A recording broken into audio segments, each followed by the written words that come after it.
Good afternoon, everyone. My name is Amanda Swanepoel and I am a Brightstar facilitator. The topic for today is the power of convictions in our lives. Let me start with a question. Have you ever made a decision that was so clear in your heart, so unshakable, that even if the whole world rolled its eyes at you, you still stood firm?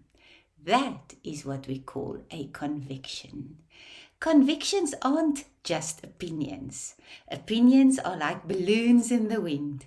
They float this way, they float that way.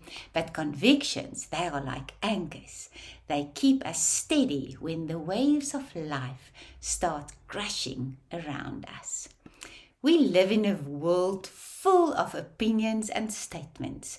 People say things all the time. I'm going to start eating healthy. This year I'll finally stick to a budget. I'll never check emails after 6 p.m. Sound familiar? Statements are easy to make. They roll off the tongue like popcorn. But convictions, that's a different level. Here's the key difference. A statement is what you say. A conviction is what you live. Think about it. A statement says, I value honesty. A conviction actually tells the uncomfortable truth when lying would actually be easier. A statement says, health is important to me. A conviction gets you out of bed when the alarm rings and your running shoes are glaring at you. A statement says, family comes first.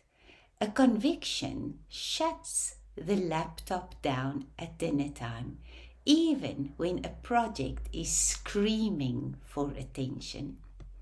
You see, statements can be broken as quickly as they are spoken, but convictions stick. They're glued to our decisions, our habits, our relationships. And here's why it matters. Statements decorate your life. Convictions direct your life. Statements impress people, while convictions impact people. Statements are fragile and convictions are fireproof. So now here's the tricky part. Convictions don't just arrive by accident. They formed when what you believe meets what you choose. So they forged in the small, often tough, daily decisions. You see, a conviction shape not only what we do, but who we become. So here's why convictions matter so much. Convictions give direction. Without them, we drift. With them, we know where we're going, even if we're not there yet. The second one is convictions build trust, so people know where you stand. Imagine working with someone whose yes today is a maybe tomorrow. It's exhausting. Convictions make you reliable. Convictions fuel courage. When life gets tough, it's your deep-held belief that gives you the guts to keep standing. And the last one, conviction inspires others. Did you ever notice how one person who stands firm can shift the atmosphere of an entire team or family? Courage is contagious. Now let me make it real for us. Think about a time when you held on to a conviction and it paid off. Maybe it was standing up for fairness at work. Maybe it was staying true to a personal value, even when others did not understand. How did you feel afterward? Stronger? Clearer? Proud? That's the fruit of conviction. But here's the warning label. Convictions will cost you. You might lose a few fans. You might stand alone for a while. And yes, sometimes it feels like carrying a heavy backpack up a hill.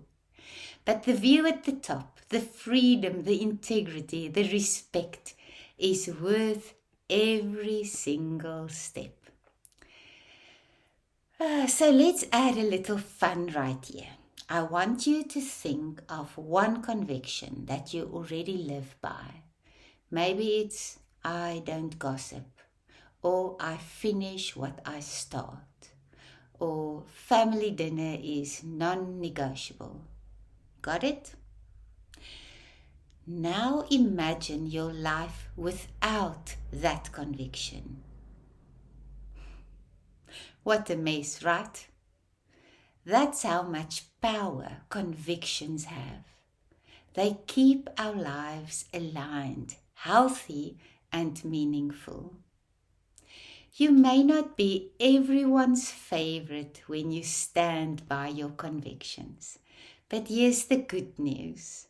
Convictions earn respect in the long run, even from people that do not agree with you.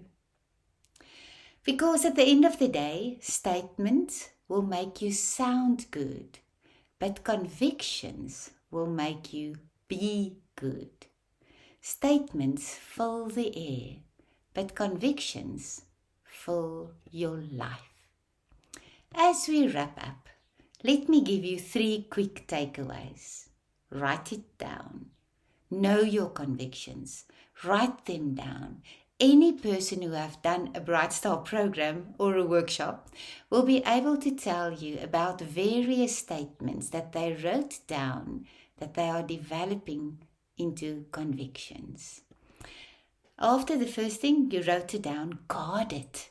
Convictions are like muscles. They get stronger the more you exercise them. Protect them from the little compromises. And then the third one, it was write, then guard it, and now live it out loud. Don't hide your convictions. People are waiting for leaders, for colleagues, for friends who walk their talk. I want to end with a quote by Václav Havel. He said, "Hope is not the conviction that something will turn out well, but the certainty that something makes sense regardless of how it turns out." Thank you.